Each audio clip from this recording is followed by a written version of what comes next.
The vote is unanimous. High Counselor Xylos declared. Her 6 glowing appendages, usually so graceful, were raised in that infuriatingly ceremonial way. She just loved the palm. My stomach churned. The primitive species of Sol 3, designation humans, shall be classified as Category 7, useful labor resource. My gut clenched hard. I watched from my observer's podium, a spot I'd spent too much of my life in as the Galactic Assembly erupted.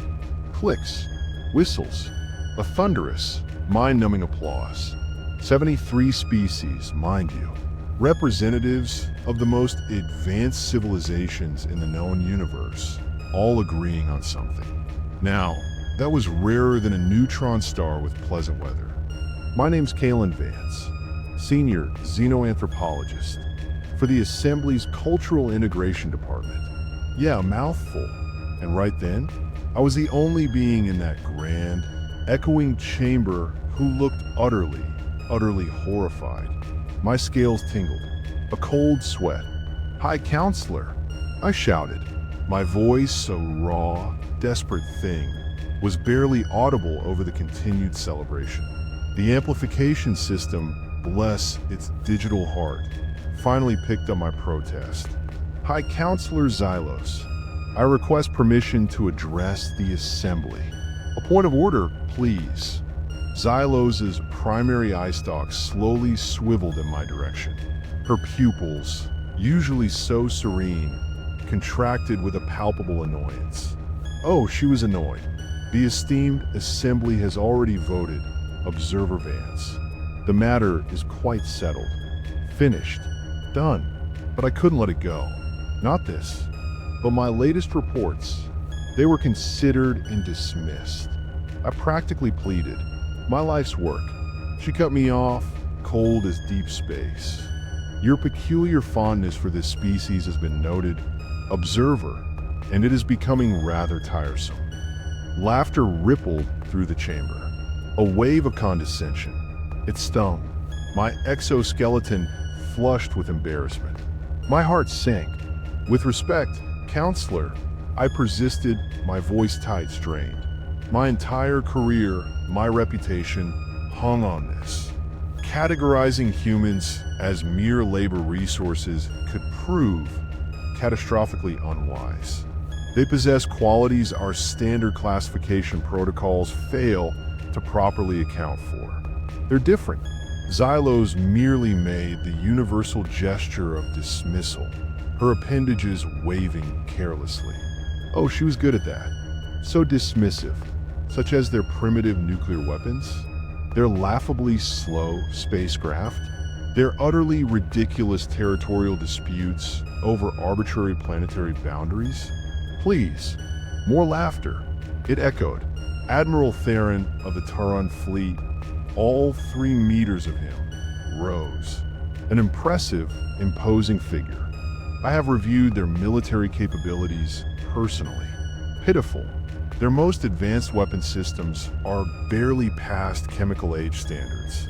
A single Sarin battle cruiser could neutralize their entire orbital defense network in under 6 minutes. Child's play. Honestly, precisely why they are perfect for Category 7, chimed in Trade Minister Glam, his gelatinous form rippling with an almost vulgar excitement. He practically vibrated, strong enough for manual labor, intelligent enough for basic instruction, yet wholly incapable of resistance. The economic projections are simply magnificent. Billions of units in profit. Easy money. I'd had enough. My blood boiled. I step away from my podium. A breach of protocol, so severe it sent gasps through the chamber. Head snapped to me. All eyes. "You are making a terrible mistake," I said, my voice steady despite my racing pulse. A frantic drumbeat in my chest. Humans aren't just another primitive species to be harvested. They are different. You don't get it. "Different how, Observer?" asked Xylos, her tone dripping with such condescension it almost made me sick. I drew a deep breath. They're adaptive in ways we have never encountered. They thrive on challenge and adversity. It makes them stronger. Always. And most concerning of all, they respond to threats with disproportionate creativity and violence. You push them, they push back. Hard. Always.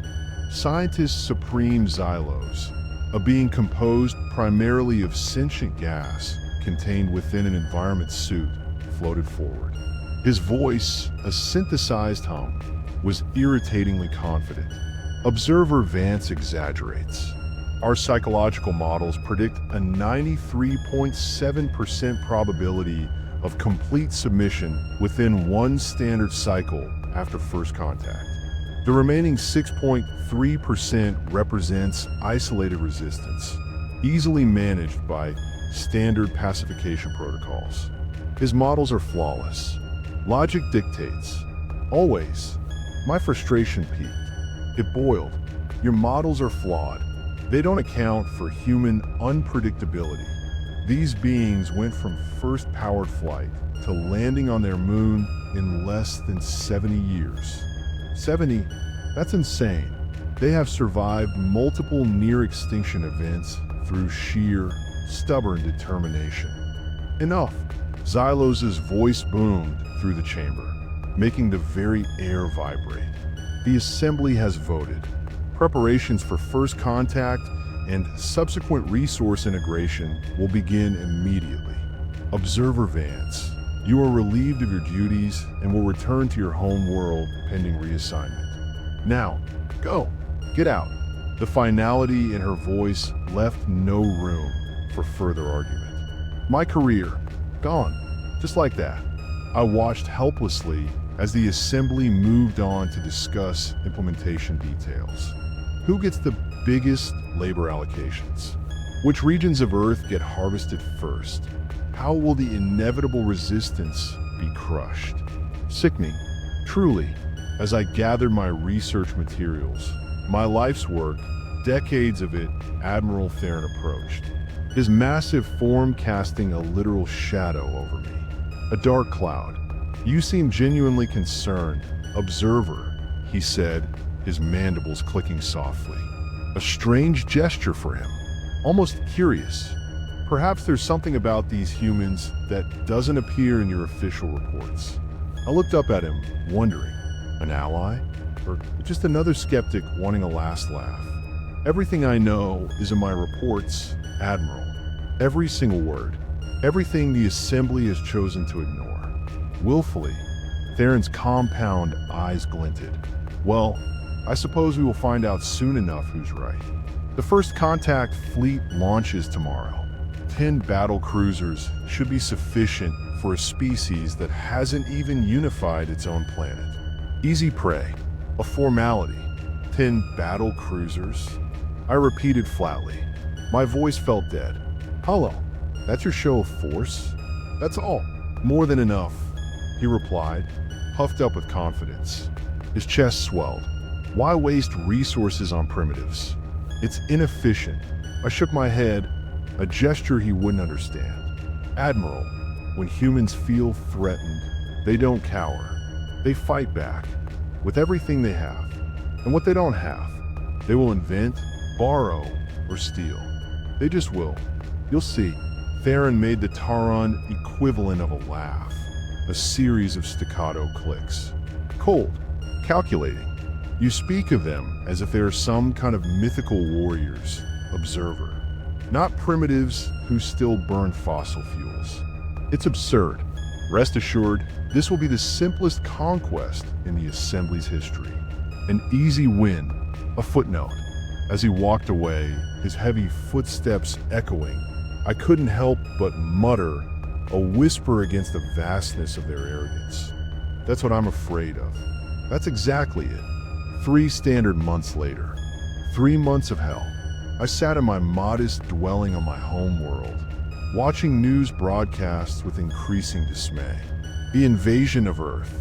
It had begun, exactly as the Assembly had planned. Or so the initial reports, the propaganda, claimed.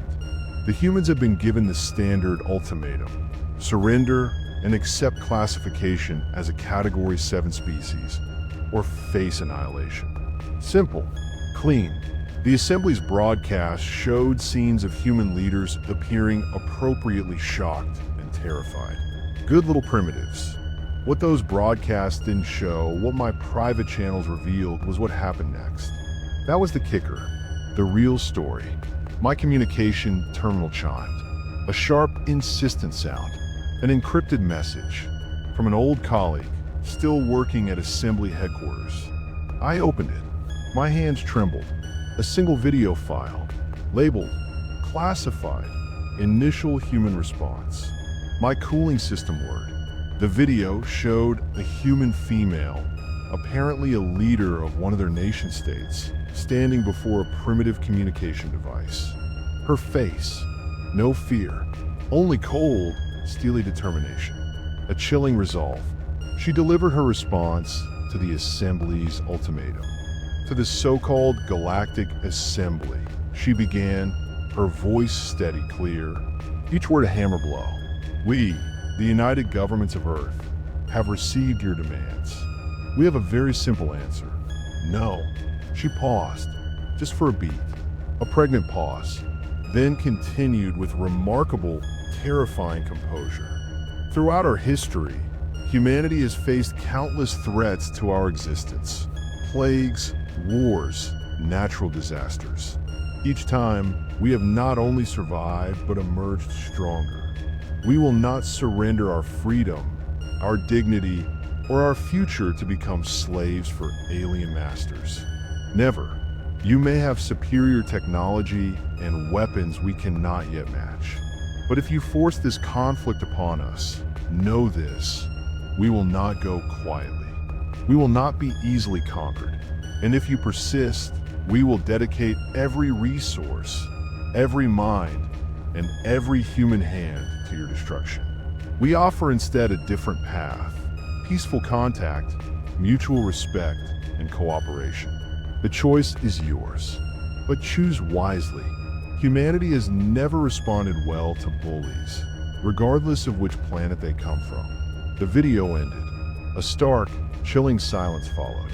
I sat back, a mixture, pride, dread, washing over me. This was exactly what I had warned the Assembly about. Humans didn't respond to threats like other species. They unified. They fought back, with terrifying resolve. My terminal chimed again. Another message alert. A red flash. Urgent. Saren battle cruiser Valeri's thunder destroyed. My cooling system sputtered. Impossible. Our battle cruisers were virtually indestructible by primitive standards. It just didn't happen. I quickly accessed more classified channels, pulling every scrap of information I could find. The story emerged, piece by piece, and it was astonishing. The humans had somehow managed to capture a scout ship that had landed for preliminary surveys. Within days, mere days, they had reverse engineered enough of the technology to modify their own primitive nuclear weapons with our phase-shifting capabilities, rendering our shields useless. A genius move. Another alert. Emergency council session called. Human resistance exceeding all projections. I laughed. A bitter, hollow sound. Of course it was. I had practically shouted this from the mountaintops. But no one had listened. Not a soul. My warnings. Ignored. My home communication system suddenly activated, startling me. A harsh chime, displaying Admiral Thorne's face. He looked considerably less confident than when I'd last seen him. Gaunt, stressed. His mandibles twitched nervously. A desperate tick. Observer Vance. He greeted me, his voice strained. Your presence is requested at Assembly headquarters immediately. Transport has been arranged. Already. Waiting. For you. Why? I asked, though I already knew the answer. The sweet taste of vindication. Your expertise regarding humans is suddenly highly valued, he admitted grudgingly. Each word seemed to pain him. I see. I replied, unable to keep the satisfaction, a petty, glorious satisfaction, from my voice. And how is that simplest conquest in history proceeding, Admiral? Theron's compound eyes darkened. We have lost 3 battle cruisers and 17 support vessels. The humans are not behaving according to predictive models. Not at all. It's chaos. They rarely do. The most disturbing development, Thorne continued, ignoring my smugness, though I knew he saw it, is that they have somehow managed to access our communication networks. Completely. They are broadcasting directly to every member world of the Assembly. All of them. That got my full attention. My scales tingled anew. What are they saying? They are offering amnesty to any species that withdraws from the conflict and recognizes Earth sovereignty. And they're sharing captured technology with less developed worlds previously denied membership in the Assembly. It's a disaster. I couldn't help but laugh. A full, booming laugh. So they're not just fighting back. They're dismantling the entire power structure of galactic politics while they are at it. That's perfectly human. Oh yes, bury them. This is an amusing observer. Thorne hissed, his face contorted. The Assembly is fracturing. Half the member species are considering the humans' offer rather than honoring their commitments to the war effort. It's a mess. A total mess. Let me guess, I said, crossing my arms.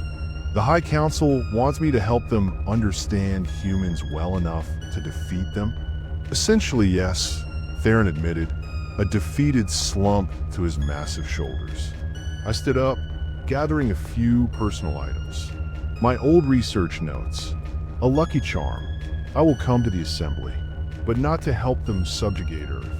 No, I'm going to advocate for immediate peace negotiations.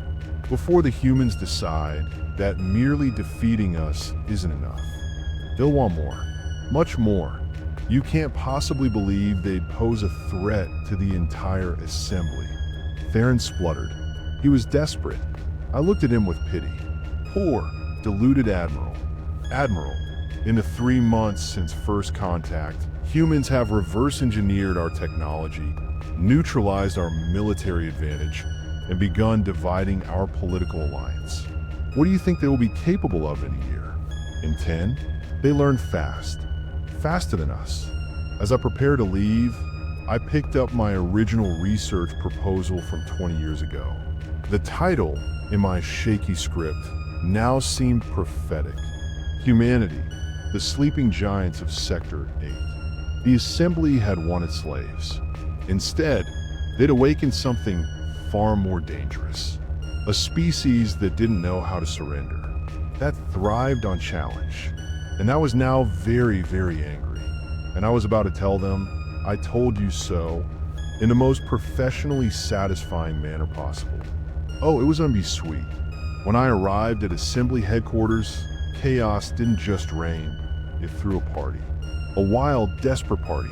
Species that had coexisted peacefully for millennia were now shouting accusations at each other. The Grand Assembly Hall, usually a model of cosmic diplomacy, had devolved into something resembling a human sporting event, minus the coordinated chanting and overpriced beverages. Just raw, unfettered outrage and fear. Observer Vance, High Counselor Xylos, spotted me entering, her eye stalks swiveling wildly, and immediately slithered over. Her normally immaculate exoskeleton showed alarming signs of stress molting. Flaking. Disgusting. Observer Vance, she said, managing to sound both desperate and condescending simultaneously. A true talent. How kind of you to join us during this temporary setback. So good of you.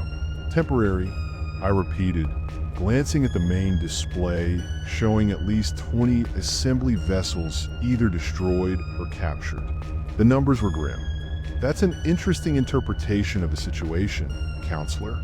A unique one. Very optimistic. We underestimated certain aspects of human adaptability, she admitted stiffly. Her pride was clearly battling her terror. It was a losing fight. I fought the urge to say something extremely unprofessional, like, "You ignored every single warning I provided for 2 decades." But yes, underestimated works too.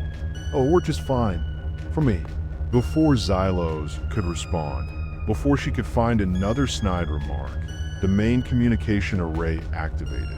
Every single screen in the chamber, even the tiny personal ones on delegates' consoles, displayed the same image, a human male.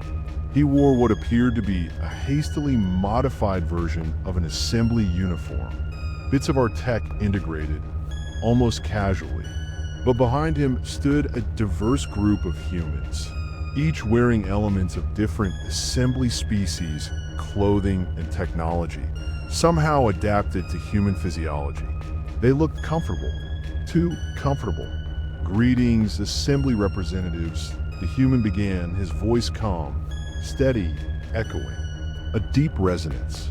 "I am Admiral Thorne of the newly formed Earth Defense Force. I'm speaking to you from the bridge of the Valeri's Thunder," though we have renamed it humanity's reply. A collective, guttural gasp echoed through the chamber. They hadn't just destroyed our battle cruiser. They'd captured it, and were now operating it, rubbing it in, right in their faces. "In the 97 days since your unprovoked aggression against Earth," Thorne continued, his voice utterly devoid of emotion, a chillingly flat statement of fact. "We have destroyed or captured 27 of your vessels, adapted your technology to our purposes, and established diplomatic relations with 15 formerly subjugated worlds that your assembly so arrogantly designated as our source planets." He paused. Just let that sink in. The sheer, audacious speed of human advancement. Even I was astonished. My own research hadn't predicted this pace. Not even close. We now control a significant portion of our network infrastructure, weapons platforms, and trade routes. We could continue this conflict until the complete dissolution of your assembly. His expression hardened, a subtle clenching of his jaw, or you can accept our terms. Now, Xylos stepped forward, visibly struggling to maintain composure, her multi-jointed legs stiff. "And what terms would those be, human? What audacity is this? You dare. First, immediate recognition of Earth and all human colonies as a sovereign, unified entity exempt from your classification system. No more categories. Second, reparations for loss of life and damage inflicted during your invasion attempt. You pay. Third, the dismantling of your species classification system and the liberation of all Category 7 worlds. No more slaves. Not anywhere. Ever. Outrage erupted throughout the chamber. Shouts. Cries of betrayal. Xylos raised her appendages for silence, but her voice was shrill. These demands are outrageous. You are one primitive world against the combined might of 73 advanced civilizations. You understand? You can't do this. Thorne actually smiled. A slow, chilling smile. Are we? Check your coalition numbers again, Counselor. And while you are at it, check your communication security. We have been broadcasting this conversation to every world in your assembly. On cue, the chamber's data displays updated. The numbers flashed. Horrifying. 39 assembly species had already withdrawn from the conflict, or were signaling their intention to follow. A mass exodus. A stampede. You have 6 Earth hours to respond, Thorne concluded, his voice dropping to a dangerous quiet. Choose wisely. Your time is running out. The transmission ended, leaving stunned, absolute silence in its wake. The air itself felt thick with dread, and the smell of fear. Admiral Thorne was the first to break it, his voice a ragged whisper. How have they done this? All eyes, filled with a desperate, frantic terror, turned to me. For the first time in my career, I had the Assembly's complete, undivided attention. It was too late. I tried to tell you, I said quietly. my voice heavy with the weight of unheeded warnings. Humans don't think like us. Where we see insurmountable obstacles, they see puzzles to solve. Where we respect limitations, they defy them. Out of sheer stubbornness, pure, unadulterated will, I'll walk to the center of the chamber, addressing all present, my scales trembling slightly with the suppressed fury of decades. You wanted to enslave a species that turned the splitting of atoms into both devastating weapons and life-giving energy. A species that explored their entire world when they could barely make fire. A species that looked at the vacuum of space and decided, yes, we should go there. You poked a sleeping giant. Foolish. So foolish. Xylos's eye stalks drooped in utter defeat, her posture sagging. What do you recommend? She asked, her voice thin. A desperate plea. Observer Vance. Tell us, what do we do? Accept their terms, I said without hesitation, my voice firm. And be grateful they're offering terms at all. And then, prepare yourselves for a very different galaxy. It's coming. Fast. As the assembly leaders argued among themselves, their once unified front completely shattered, my private communicator vibrated. A soft hum. The message displayed was from an unknown source, but I immediately knew its origin. The humans. Thanks for trying to warn them, Observer Vance. We found your reports in the assembly database. Impressive insight for someone who's never actually met a human. Would you like to? We could use someone who understands both sides. Admiral Thorne. I smiled to myself. A genuine, wide smile that stretched my mandibles. The assembly had wanted to enslave humanity. Now they would be lucky if humanity didn't decide to return the favor. The galaxy was about to change, and I, for one, was looking forward to it. Very much. I never imagined I would be aboard a human vessel. Yet here I stood, on the bridge of the humanity's reply, formerly the pride of the Taran fleet. The transformation was remarkable. In mere weeks, the humans had not only mastered the ship's systems, but improved upon them in ways that would have earned accolades at any assembly engineering symposium. They just tinkered, constantly. Observer Vance, welcome aboard. Admiral Thorne greeted me, extending a hand in their customary gesture of peaceful contact. I extended my primary appendage in response, attempting to mimic the handshake, as they called it. A weird custom. Still, thank you for the invitation, Admiral. Though I'm no longer officially an observer. The assembly stripped me of my title shortly after I recommended accepting your terms. Petty, really? Very petty. Thorne grinned, an expression I was learning indicated amusement rather than aggression. A subtle shift. Their loss, our gain. We have allocated quarters for you in what used to be the executive officer's cabin. I hope you will find it comfortable. You deserve it.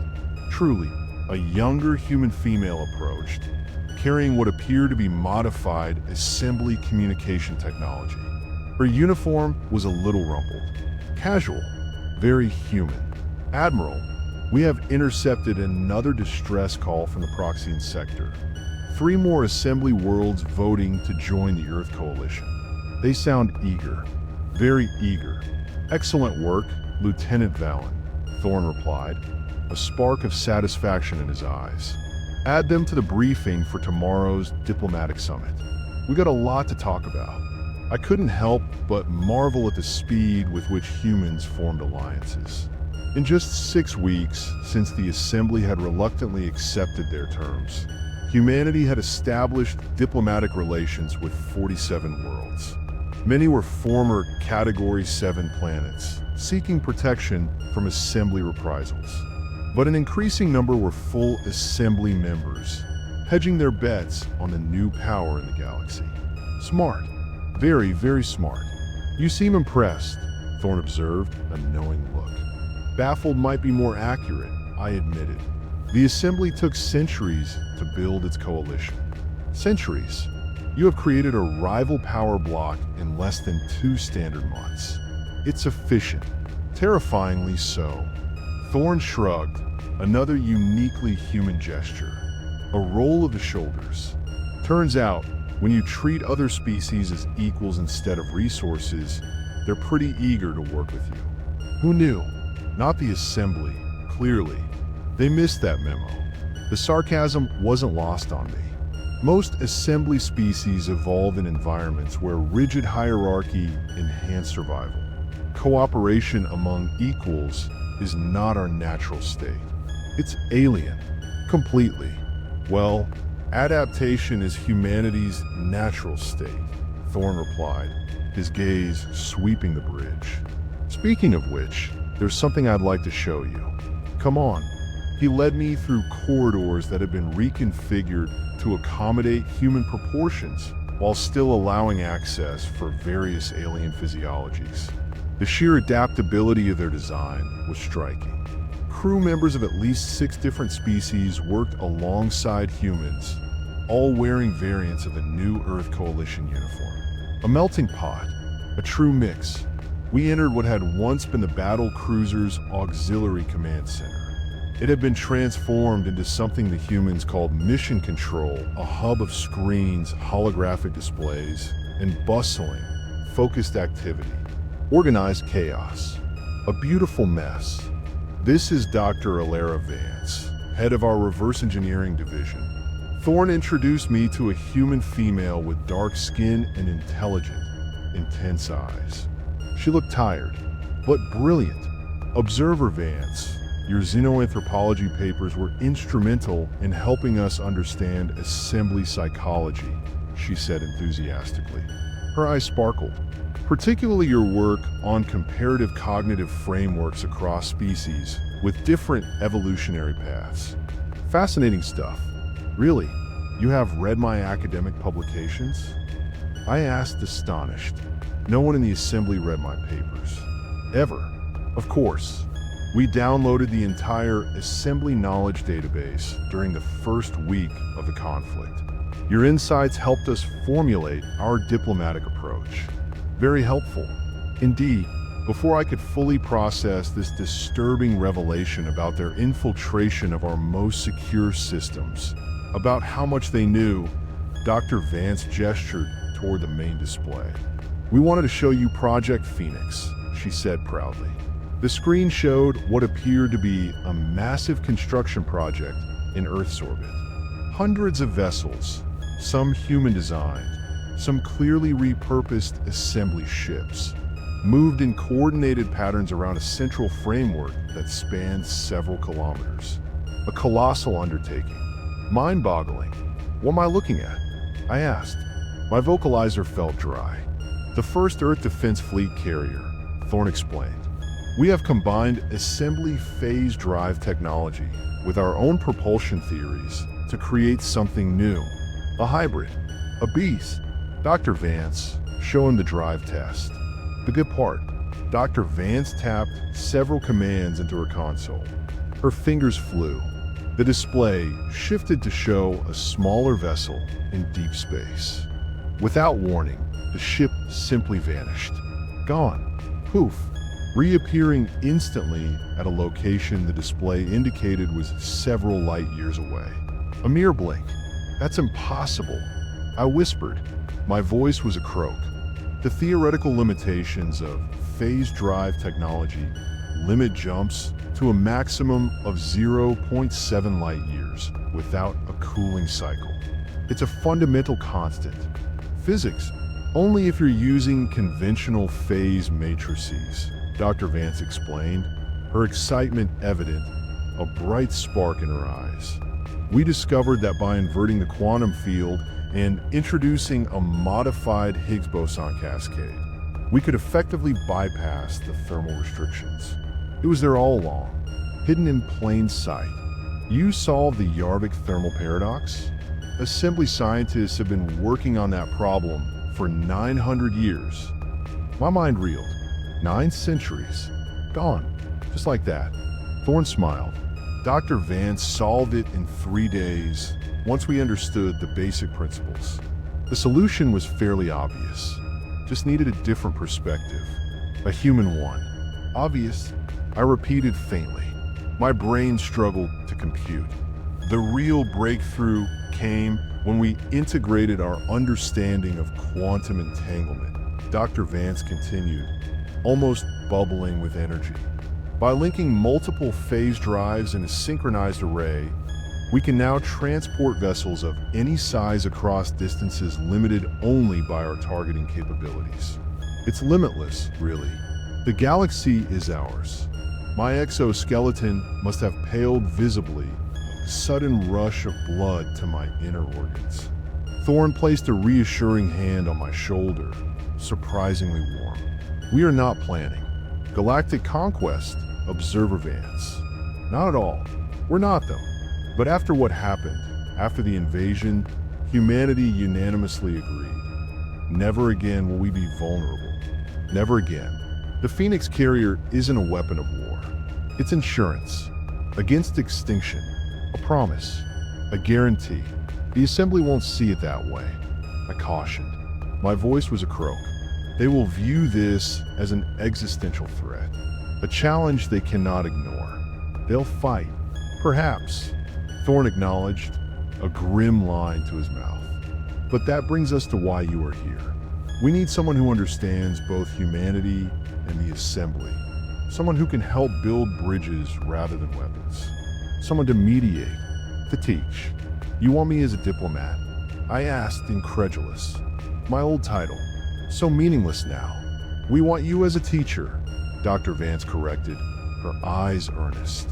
To help us understand the species we now share this galaxy with, and to help them understand us. A mutual education, a new path. Before I could respond, before I could even formulate a single thought, alarms blared throughout the ship. A harsh, electronic screech. Lieutenant Vallen's voice came over the communication system, sharp, efficient. Admiral, to the bridge immediately. Multiple Assembly battle cruisers detected on approach vector. They're coming fast, very fast. The bridge was a flurry of controlled activity when we arrived. Everyone moved with purpose. Tactical displays showed 5 Assembly battle cruisers in attack formation, approaching Earth's defensive perimeter. A clear hostile intent. No doubt. Status report, Thorne demanded, his voice instantly switching from diplomatic mode to military commander. Calm but commanding. 5 Saren-class battle cruisers, heavily armed. They are not responding to hails, reported a communications officer, her fingers flying across a console. Coalition fleet status? Defense platforms activated.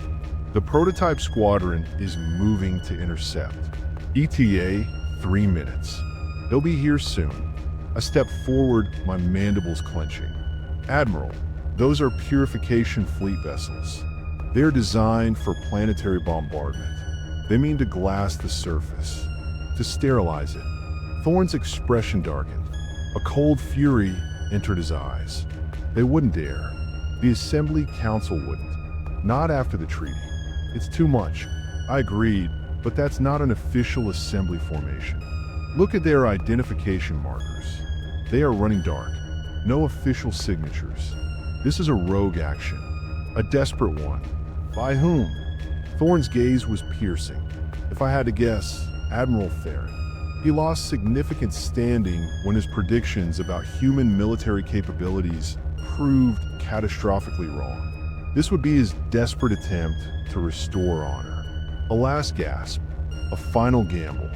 Thorne processed this information with remarkable speed. A quick nod. Lieutenant Vallen, open a direct channel to those vessels. Transmit on all frequencies, including the private Saren military bands. Make sure they get it, loud and clear. The private bands are encrypted. I pointed out, perplexed. How can you? Thorne gave me a look that somehow conveyed both amusement and ferocity. A strange, unnerving mix. Not to us, they aren't. Not anymore. The main view screen activated, showing the bridge of the lead battlecruiser. Admiral Theron's massive, imposing form dominated the center. He looked even more stressed than before. His exoskeleton appeared dull, his pride utterly broken. Admiral Theron. Thorne greeted calmly, his voice steady as a rock.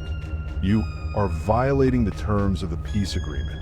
Turn your vessels around immediately. This is not authorized. You are out of line. Theron's mandibles clicked in what I recognized as contemptuous laughter. A hollow sound. Peace agreement? You dictated terms to the Assembly through coercion and trickery. Your technological advances were an unacceptable anomaly that must be corrected. A disease. A plague. This isn't an official Assembly action, is it? Thorne pressed, his eyes narrowing slightly. You are acting without authorization, against the Assembly's will. They'll punish you. Theron's compound eyes flashed angrily. Pure, unadulterated rage. I act to preserve galactic order. When the Assembly learns I have eliminated the human threat, they will thank me. And the treaty? Treaties with inferior species aren't worth the molecules they are recorded on. Theron snarled, his voice guttural. A Category 7 species exists to serve, not to dictate terms. You are property, nothing more. I stepped into view of the transmission, my very presence a challenge. Admiral Theron, as a fellow Assembly citizen, as someone who cares about our future, I urge you to reconsider this action. You cannot possibly understand the consequences. They are vast, beyond your comprehension. Theron's eyes narrowed further when he saw me. A flicker of recognition and hatred. Observer Vance, you have become a traitor to your own kind, consorting with primitives against the interests of the Assembly. You are lost, irredeemable. The Assembly's interests aren't served by provoking a species that has already demonstrated technological superiority. I argued, my voice ringing with truth. It's suicide for all of us. Technological trickery. Theron dismissed, spitting the words. We have analyzed their capabilities extensively. Their advantage was merely the element of surprise, which they no longer possess. Our shields have been recalibrated. Their weapons will no longer be effective. We are invincible. We will crush you. Thorne nodded to his tactical officer, a barely perceptible movement, who transmitted something to Theron's vessel. We have just sent you sensor readings of our defensive capabilities. Please review them before you make a terrible mistake. A final one. You have been warned. Theron glanced at something off-screen, his compound eyes widening momentarily before he mastered his expression. He scoffed. Sensor ghosts and falsified readings. You cannot deceive me. I am not a fool. I see through your lies. Final warning, Admiral. Thorne said quietly, his voice dropping. The calm before the storm. Withdraw your vessels, or we will be forced to demonstrate that those readings are entirely accurate. Painfully so. You won't like it. Theron made the Turon gesture of battle commitment, touching his primary weapon's appendage to his honor gland. A defiant, suicidal act. We will cleanse this system of the human infection. All vessels advance and prepare bombardment pattern Sigma 9. Fire, but the transmission cut off. Just silence. Thorne looked at his tactical display, then at me. His expression was grim. A weight settled on his shoulders. Observer Vance. I gave him every opportunity to withdraw. Every single one. Please remember that. This is not on us. Not our fault. What are you going to do? I asked, suddenly fearful. My body tensed. Thorne's expression was grim. Lieutenant Commander Ortiz, activate Defense Protocol Echo 7. Minimal force parameters. We want to disable, not destroy. No unnecessary deaths. Just a lesson. Aye, Admiral. Echo 7 authorized. Minimal force parameters confirmed. What happened next still haunts my dreams. From Earth's orbit, 5 small objects, barely visible on the tactical display, launched toward the advancing battle cruisers. They moved at speeds I wouldn't have believed possible, crossing the vast distance in seconds. On the main screen, we watched as the objects approached Thorne's vessels. There were no explosions, no visible weapons fire, nothing, just silence. The battle cruisers simply stopped. Their engines died, their weapons systems went dark, and they began drifting helplessly in space. Silent, dead, like ghosts. "What did you do?" I whispered. My voice was hoarse. Targeted electromagnetic pulse combined with a localized phase-space disruption. Dr. Vance explained, checking readings on her tablet. Her tone was clinical, precise. "We temporarily collapsed the quantum field supporting their drive systems and introduced a cascading failure in their power distribution networks. Clean, efficient, no messy explosions. That shouldn't be possible." I stammered. My understanding of physics, of the universe, was shattering, crumbling. "Yet here we are," Thorne said quietly, a faint, weary smile touching his lips. "Re-establish communication with Admiral Thorne's vessel." When the screen activated again, the Saren battle cruiser's bridge was illuminated only by emergency lighting. Thorne looked shell-shocked, his exoskeleton pale with fear, his pride utterly broken. He was a defeated creature. "Admiral Thorne," Thorne began, his voice firm but not gloating. "No gloating. Your vessels have been disabled, not destroyed. We will provide emergency power to maintain life support while you await retrieval by assembly authorities. Your weapons, engines, and communications beyond this channel are inoperative. You are helpless, powerless." Thorne's mandibles trembled, a tremor of pure terror. "How? Our shields were at maximum power. Our sensors detected no weapon launches. It's impossible." "That's because, by your understanding, they weren't weapons," Thorne explained, a flicker of something ancient in his eyes. "Just as you once considered us not a threat. A mistake, a fatal one." The Taran Admiral seemed to physically shrink, a visible deflation of his imposing form. "What do you want from us? What is your price?" "Nothing. Rescue vessels are already on their way from Earth. You and your crews will be detained until assembly representatives arrive to take custody of you for violating the peace treaty. You face charges, serious ones." And then, Thorne's expression softened slightly, a genuine, almost sorrowful look. "And then we continue building a new relationship between our peoples. One based on mutual respect rather than dominance and subjugation. A true partnership, a new way. The Assembly will never accept equality with a former Category 7 species." Thorne insisted, though his voice lacked any real conviction, just a whisper of defiance. I stepped forward into the view of the transmission. "They already have, Admiral. While you were planning this ill-conceived attack, 17 more Assembly worlds have signed independent treaties with the Earth Coalition. The old order is changing whether you accept it or not. It's happening, right now." As the transmission ended, Thorne turned to me. Will there be others like him, unwilling to accept the new reality? The hard truth. I considered this carefully. Undoubtedly, change is difficult for most Assembly species. Our civilizations value stability above all else. It's why we stagnated technologically for millennia while maintaining the illusion of superiority. We clung to the past, too tightly. "Then we have work to do," Thorne said, a glint of determination in his eyes. "Dr. Vance, accelerate the cultural exchange program. Observer Vance, I'd like you to prepare a comprehensive briefing for our diplomatic corps on the psychological barriers we will face with each Assembly species. We need to understand them, really understand them, their fears, their biases." "Admiral," I said hesitantly, my own curiosity overriding caution. "May I ask something that's been troubling me?" "Of course." He nodded.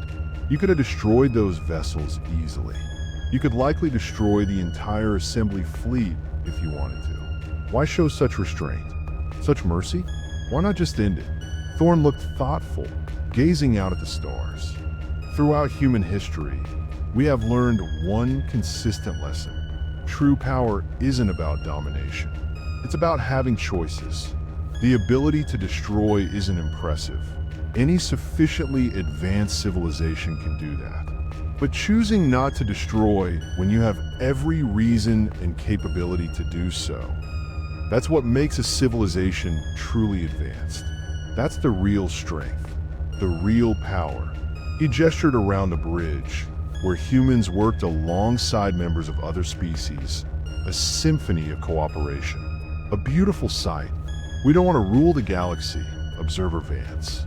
We just want our place in it as equals. Not servants or masters, just partners, just friends. As I looked at the disabled battlecruisers on the view screen, drifting lifelessly, I understood something profound about humans that my decades of research had never fully captured. That their greatest strength wasn't their adaptability or their technological ingenuity, formidable as those were. No, it was their capacity to imagine a different kind of future than the one history seemed to dictate. A better future, a hopeful one. The Assembly had voted unanimously to enslave humanity.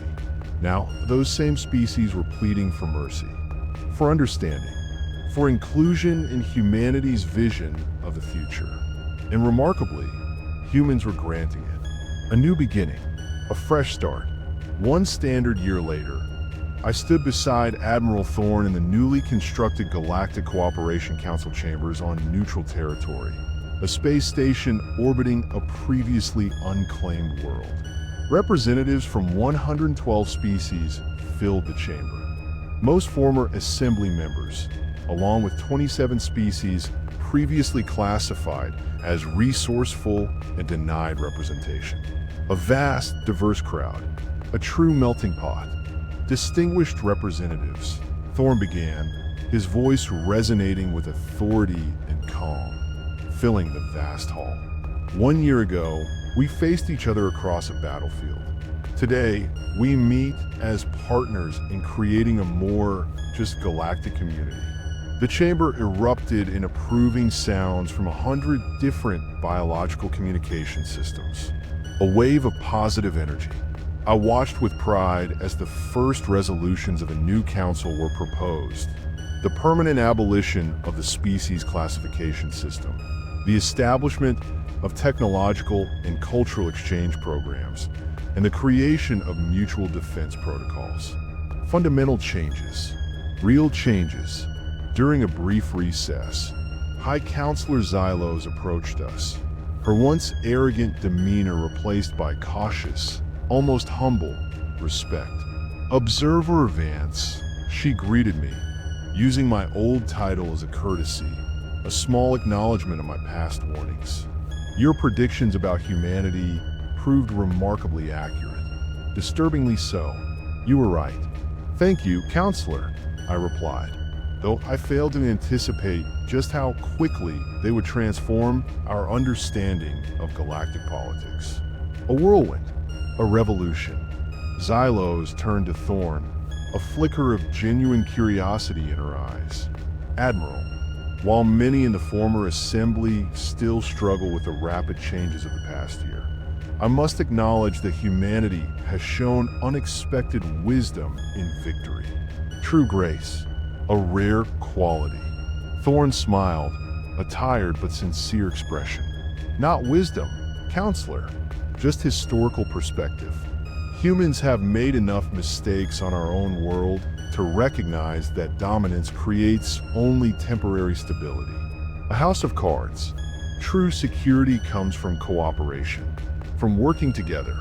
An unusual philosophy for a species that possesses such overwhelming military advantage, Xylos observed, still grappling with the concept. It was hard for her. Perhaps that's precisely why we hold it, Thorne replied, his gaze unwavering. Power reveals character. Counselor, It doesn't create it. Never does. It just shows who you really are. As they continued their diplomatic exchange, a new kind of respect blooming between them, I reflected on how profoundly the galaxy had changed in a single year. The rigid hierarchy that had defined interspecies relations for millennia had given way to something new, something imperfect and occasionally chaotic, but vibrant with possibilities. The Assembly had sought to enslave a species they considered primitive, easily exploitable, only to discover they had instead encountered the greatest catalyst for change the galaxy had ever known. A force of nature, a true awakening. And I, a once obscure xenoanthropologist who had spent decades trying to warn my people about humans, now found myself in a remarkable position of helping build bridges between our civilizations. Not just observing, actively building. As the council session resumed, Admiral Thorne took his seat beside representatives of former enemies, now partners in governance. He caught my eye and gave a small nod of acknowledgement, a silent understanding. I nodded back, thinking of the human expression he had taught me, one that seemed to perfectly capture both humanity's fierce response to attempted enslavement and their pragmatic, hopeful approach to rebuilding the galactic order. The best revenge isn't just surviving, it's thriving in a way your enemies never imagined possible. The Assembly had voted for dominance and received education instead. They'd sought slaves and found teachers. They had expected submission and discovered partnership. And the galaxy? It would never be the same again. Not ever.